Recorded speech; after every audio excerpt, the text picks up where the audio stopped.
سورة البقرة آية نمبر 233. أعوذ بالله من الشيطان الرجيم.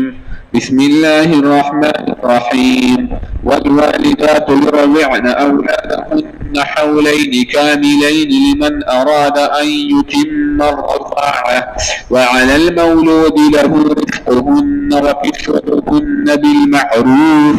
لا تكلف نفس إلا وسعها لا تضار والدة بولدها ولا مولود له بولده وعلى الوارث مثل ذلك فإن أرادا فصالا عن تراض منهما وتشاور فلا جناح عليهما وإن أردتم أن تسترضعوا أولادكم فلا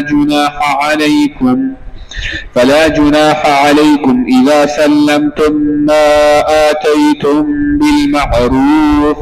واتقوا الله واعلموا أن الله بما تعملون بصير. صدق الله العظيم.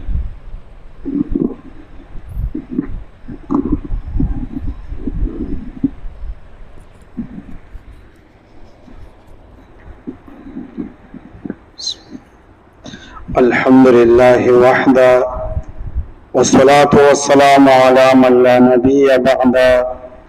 أما بعد، قال الله تعالى في محكم كتابه: أعوذ بالله من الشيطان الرجيم. بسم الله الرحمن الرحيم. والوالدات يرضعن أولادهن حولين كاملين لمن أراد أن يتم الرضاعة وعلى المولود له رزقهن وكسوتهن بالمعروف الى آخر الآية. روند دین مخکیم د طلاق احکامات الله تعالی ذکر کړه، رست بیان د طلاق احکامات را روان دي، خو په دې مینس کې الله تعالی د رضاعت مسله ذکر کړه. رضاعت اصل کې چې کله یو زنانه ته طلاق واقع شي نو خامخا داغه اولادی او داغه ماشومانی وز د دې ماشومانو د خرچي او داغوی د پي ورکولو مسلې ته مسله د رضاعت ویل کېږي. نو د دې آیت تعلق یا د طلاق په مسلې سره دی او یا د چې د عام حالاتو سره دی، د دوانو سره لګي. لکه ګور الله تعالی فرمایي چې والوالدات يرضعن اولادهن حولين كاملين، مین دی بپی ورکی خپل بچو تا 2 کاله پورا. لمن اراد ان یتم الرضاعه، د چا چې اراده دی چې دا مدته پوره کی. مطلب د خبرې دا دی چې عام حالات ته ک طلاق نه دی مشه، خو کپرس کا یو زنانه دا الله تعالی غیله اولاد ورکو، نو تدې زنانه باندې د خپل بچی حق دا دی چې کم از کم 2 کاله بولا هغه پی ورکی. امام ابو حنیفه رحمه الله فرمایي چې یو زنانه با یو مور بخپل بچی له 2.5 کاله پي ورکي. داغه لپاره بل دلیل دی چې وحمله وفصاله 30 شهرا. امام ابو حنیفه رحمه الله دا فرمایي چې بذلته کې 2.5 کاله پوره کی. او امام الشافعي رحمه الله یا زمون احناف علماء دا وایي چې ګوره ک 2.5 کاله چا ورکنو ام صحیح دي. او د دې آیت یو مطلب دا دی چې کچرته کې د 2.5 کالو پورې چا ماشوم لپی ورکړه نو رضاعت ثابتېږي. مطلب دا دی چې کپرس کې ماشوم دی راولګي د چا پي د زنانه پي اوسکل، نو کدا د 2.5 کالو وو نو دای رضای مور کی یا که خپل مور ونه گنجائش ته چې 2.5 کالو پورې پي ورکی. او امام الشافعي محله وی چې نه، دلته کې الله تعالی فرمایل چې حولین کاملین 2 کاله پورا. نو 2 کالو پورې که یو ماشوم دی یو زنانه پي اوسکل نو کدای مثلا خپل مور نه نو رضای زوی کیږي. او کپرس که خپل مور و نو په خپل مور باندې لازم دادی چې خپل بچی بل با کم از کم 2 کاله پي ورکي. خو الله تعالی فرمایي چې فإن أرادا فصالا عن تراض منهما وتشاور فلا جناح عليهما. اوس که چرته کې دا خزه او خاوند راولګي دا او په خپل مشوره باندې د 2 کالونو مخکې دا ماشوم د پینه کټارۍ نو ام جایز دي. او د امام ابو حنیفه رحمه الله په نسبت باندې کله 2.5 کالونو مخکې هم یو مور پلار راولګي دا او دوی ماشوم د پوینه کټارای نه جایز دي. خدا اصل کې شریعت چې وی کنه چې د 2 کالو نه کم، نو د دې مطلب دا دی چې تاسو خپل خوخه د ماشوم صحت ته وګورئ، نو که 2 کال نه کم کټاروي نو خیر دی، جایز دي. میډیکل تحقیق عام طور باندې ډاکټر حضرات دسی وي چې د مور د پیدا د شپږو میاشتو پورې مفید دي. د شپږو میاشتو نه بعد پدې کې هغه غذایت پاتې نشي لکه څنګه چې پکې مخکې وو. نو که بیا ورته انسان مثلا سریلک شروع کړي، کیلا یو څه بل څه، وایي د هم جایز دي. خو د خبرې مقصد دا دی چې کله 2.5 کالو پورې یا د 2 کالو پورې یو ماشوم پی اسکل، نو دا که پردی زنانه وه نو دا د دې ماشوم رضایي مور ګرځېږي. اوس که د 2.5 کالو نه اخوا د 3 کالو یو ماشوم دی او د چا پی اسکل، نو ګورئ دا به بیا د ده رضایي زوی نه وي، ځکه د 2 کالو نه د 2.5 کالو نه چې اخوئ نو که بیا پی اسکل، نو ګورئ دا به د ده بیا رضایي زوی هغه نه وي. د شریعت د مسلې مطلب دا دی. اوس خامخا چې کله یو مور راولېږي او هغه دې بچي له هغه پی ورکوي، نو که عام حالت ته طلاق نه دی شوی، خو یو مور راولېږي د خپل بچي له پی ورکوي، نو الله تعالی فرمایي وعلى المولود له رزقهن وکسوتهن بالمعروف. دا پلار به رالیږي او د خپل بیبي له به د دستور مطابق خرچه ورکوي، خامخا پیسې بوله ورکوي، خامخا جوړه بوله کوي، ځکه چې دومره ماشوم له پی ورکوي، دومره تکلیف برداشت کوي، ورکوي بوله. دیو جن علما دا وایي چې که چېرته کې عام حالت دی چې طلاق نه دی شوی، نو په دې خاوند باندې دا خرچه ورکول څه واجب او فرض نه دي، خو بیا هم خلک خرچه ورکوي، پیسې ورکوي، دغه شان دغه جوړه ورکوي. دیو جنا دا هند چې د یو ځل د نبی علیہ الصلوۃ والسلام نه تاسو وکړو، وای دا ابو سفیان چې دین وای دا د سی بخیل غوندګي سره دی او موږ له دې خرچه مرچ نه راکړي، نو که زرا ولګم او داغه د جب نه د سی په پټه باندې پیسې اخلم نو زماده پر بجایز وي. نبی علیہ الصلوۃ والسلام وته او د خپل خاوند نغلا کول شي، خو بالمعروف،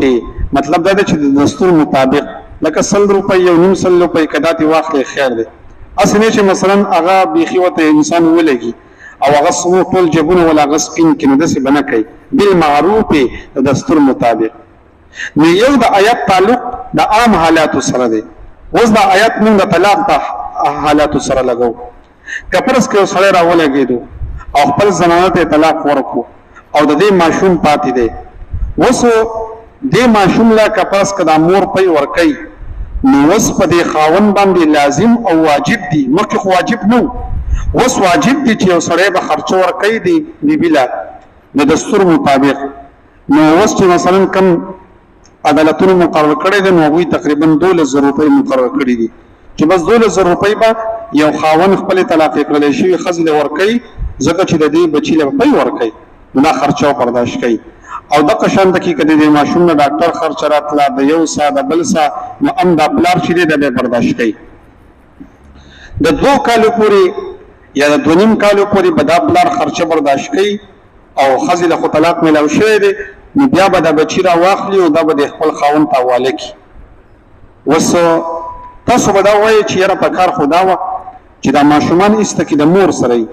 لکه پلار له ولې ورکوي. نو ګوره مونږ خو ظاهره دې خبرې ته ګورو چې مور پسې خفه کېږي، خو بل طرف ته تاسو وګورئ چې که فرض که د یو زنانه سره 4 او 5 بچي، نو بل څوک یې نه اخلي، تن ورته نه ږدي. که واخلي هم نو سبا به هغه بچي چې دي نو هغه به پردي،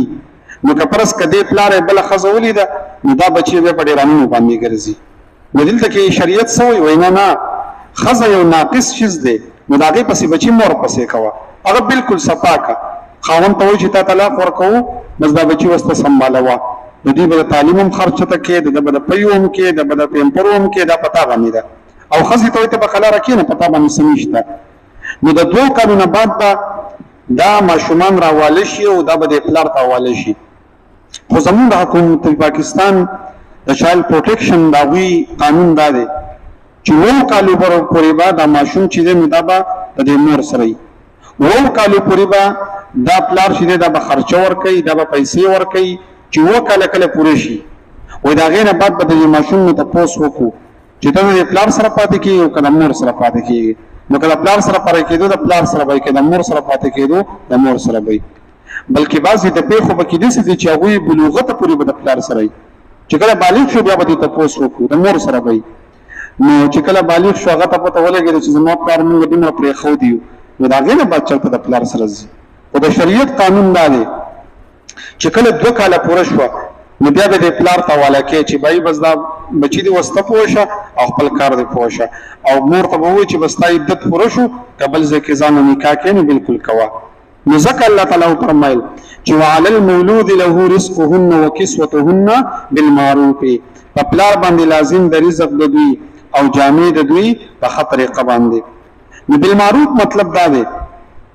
چې که چېرته کې د ښځه او خاوند دواړه مالدارانو نو بیا خو به د مالدار خرچه ورکوي لکه مثلا ما 12000 وي خو بیا به 20000 ورکوي او که چېرته کې دواړه غریبانانو نو بیا به د غریبانانو خرچه ورکوي بس 15000 روپۍ مقرر کړي چې ګزاره پې کوه که چېرته کې دا خاوند مالدار او دا ښځه غریبه وه نو بیا به د مالدارۍ خرچه ورکوي او که دا ښځه غریبه وه که دا خاوند غریب و نو بیا به د غربت خرچه ورکوي نو ځکه الله تعالی وفرمایل چې ګوره بالمعروف د شریعت مطابق لا تکلف نفس الا وسعها نه مکلف کولی کېږي یو انسان مګر د هغه د وس په مقدار باندې الله تعالی په چا باندې زور نه کوي لا تضار والدة بولدها ولا مولود له بولده تکلیف په نه ورکولی کېږي مور ته د بچي د وجې نه او نه به پلار ته ورکولی کېږي د بچي د وجې نه څه مطلب دا دی چې که چېرته کې دا مور یې وایي چې ګور تا خو ماله طلاق راکړو که نه او بل چاله به یې پی له ورکوي چې هغه وله پی ورکوي نو مال یې راکړه زه یې مور یم ماله به خرچه راکړې او زه به وله پی ورکوم اوس په دې کې دا خاوند ورته ووایي چې نه ما خو تاله طلاق درکړی دی ته زما نه جدا شوي نو زما دې بچي له به پی هم ته نه ورکوې زه وله بل څوک نیسم نو الله تعالی وایي داسې مه کوئ ولا تضار والدة بولدها مور له تکلیف مه ورکوئ ورې که هغې ته حواله که هغه پې شفقت کوي خفه کېږي به او پلار ته وایي ته به له خرچه ورکوې یو دویم مطلب دا دی چې داسې تکلیف په مور ته نه میلاویږي چې ته په ماشوموالي باندې دا بچی ته واخلې او بیا د هغې ملاقات ورته هم نه پرېږدي چې دې سره د خپل بچي سره به ملاقات نه کوي نو الله تعالی وایي داسې مه کوئ لا تضار والدة بولدها داسې به نه کوئ ولا مولود له بولده او نه به پلار ته تکلیف ورکوي د بچي د وجې نه څه مطلب دا دی چې اوس دا مور یې ورته ووایي چې تا خو ماله طلاق راکړو خو ستا دې بچي له بچي زه پی ورکومه نو ماله به 1,00,000 روپۍ میاشت راکړې نو دا خو پلار له تکلیف ورکول دي نو داسې به نه کوې یا دا مور یې ورته ووایي چې زه به د خپل زوی له پی ورکوم خو ګوره ته به ورسره نه میلاویږي نو الله تعالی وایي نه ولا مولود له بولده پلار له به تکلیف نه ورکې که هغه ورسره میلاویږي نو میلاویدی شي ورسره اوس بله مسله وعلى الوارث مثل ذلك او په وارث باندې هم دغه شان خرچه ده څه مطلب دا دی یو سړي خپلې ښځې له طلاق ورکړو یې طلاق ورنکړو دی مړ دی اوس د دې ماشومانو خرچه ده دا به څوک برداشت کوي نو الله تعالی فرمایي وعلى الوارث مثل ذلك په وارث باندې خرچه لازم ده نو وارث څوک دی چې که دا ماشوم مړ شو نو د میراث په چا ته پاتې کېږي او د مور ته پاتې کېږي د نیکه ته پاتې کېږي نو شریعت دلته کې دا وایي چې که چېرته کې دې ماشوم د پلار د دې مور له طلاق ورکړی دی او دا اوس مړ دی نو دا خرچه به څوک برداشت کوي د دې ماشوم چې کوم نیکه دی هغې به برداشت کوي دغه شانته کې د ده چې کوم مور د هغه برداشت کوي اگر که ډېر علما داسې وایي چې د دې ماشوم که خپل میراث پاتې دی او خپل مال یې دی وایي د هغې نه پرې خرچه کوئ و شریعت دا وایي چې ګوره وعلى الوارث مثل ذلك په وارث باندې دغه شان لازم دي نو نیکه به یې برداشت کوي او مور به برداشت کوي دا خرچه به هغوی ورکوي البته د میراث قانون دا دی چې که چېرته کې لکه دا پلار یې مړ شو نو اوس خو د دې نیکه نه د خپل نوسي ته میراث نه میلاویږي مطلب دا دی یو سړی راولګېدو او هغه چې دی نو خپل ښځې له طلاق ورکړی او د ده دا بچي پاتې دي اوس د دې نیکه په دې مال کې د دې نوسي چې دی نو حصه نه کېږي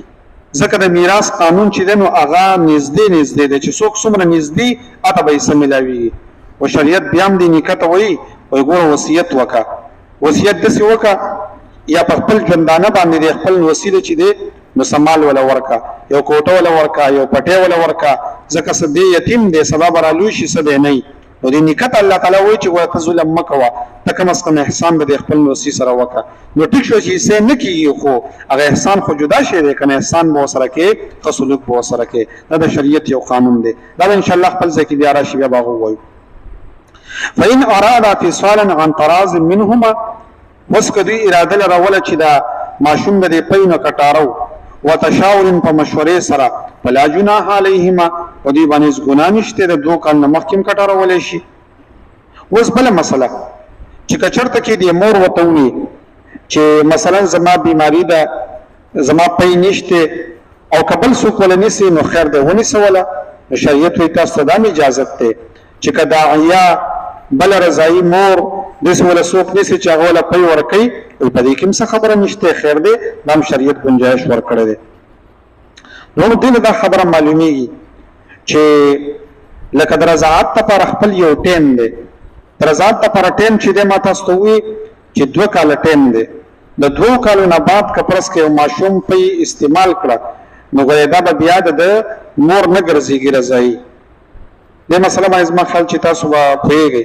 لکه ګوره مطلب دا دی بعضې ټیم کې داسې چې داسې یو موقع راشي چې لکه فرض کړه یو انسان د 2 کالو نه سیوا دی او هغه چې دی د یو زنانه هغه پی تیر شوه پوه شوې که نه پی تیر شوه یا داسې یو موقع راغله چې مطلب پی قصدن آمدن وسکله نو لحاظه دا زنانه د مور نه ګرځېږي یا که دغه زنانه سره مثلا د نکاح کړې ده نو دا نکاح نه ماتېږي ټیک شو که نه بس دغه خبره مې راته کوله چې ګوره د دې لپاره خپل ټیم دی او بله لازمي خبره دا ده چې دا به د خپل مور پی څکلي اوس که چېرته کې 2 ماشومان دي او هغوی راولګېدل او د بېزې په یې وسکل بس نو دا دواړه ګوره خپل منځ کې وروڼه نه دي رضایي وروڼه به هله ګرځېږي چې کله دوی د انسان د یو زنانه پی وسکي نو بیا به دوی رضایي وروڼه هغه ګرځېږي دغه شان ده کې که فرض که پی هغه راووته او انسان په خوراک کې واچول او ماشوم له ورکړه نو په هغې کې به غلبې ته ګورو که فرض که دا بسکټ یا سریلیک یا دا کیر هغه پې غالب دی نو ګوره بیا به دا د رضایي مور نه ګرځېږي او که دا پی ډېر دي نو بیا به رضایي مور هغه ګرځېږي نو دې آیاتونو نه دا مسلې هغه معلومېږي والوالداتو او میندې یرضعن پی به ورکوي اولادهن خپل بچو ته حولین کاملین 2 کاله پورا لمن اراده د هغه چا دپاره چې اراده لري ان یتم الرضاعه چې پوره کړي رضاعت وعلى المولود له او په پلار باندې رزقهن رزق دی وکسوتهن او جامه ده بالمعروف د شریعت مطابق لا تکلف نفس پیدا بنو تکلیف نه ورکولې کیږي یو نفس ته مگر داغه د وس په مقدار لا تضار والدتم تکلیف نه ورکولې کیږي مور ته بولدها د بچی د وجنا ولا مولود له او نه بپلار ته بولده د خپل بچی د وجنا وعلى الوارث مثل ذلك او په وارث باندې دغه شان خرچه ده فإن ارادا کدوی اراده لرله فصالا د جدایي عن تراض منهما در رضامندینا په خپل اختیار سره وتشاور او په مشورې سره فلا جناح علیهما نو ګناه نشته دی په دې دواړو وإن اردتم او که تاسو اراده لرئ ان تسترضعوا چې رضاعت ورکئ اولادکم خپل بچو ته فلا جناح علیکم نو ګناه نشته په تاسو ان تسترضعوا مطلب دا دی چې بل څوک ولونی صحیح په پیسو باندې نو الله وی ګناه نشته اذا سلمتم چې کله ورکئ تاسو ما آتیتم سچ ول ورکوي بالمعروف د شریعت مطابق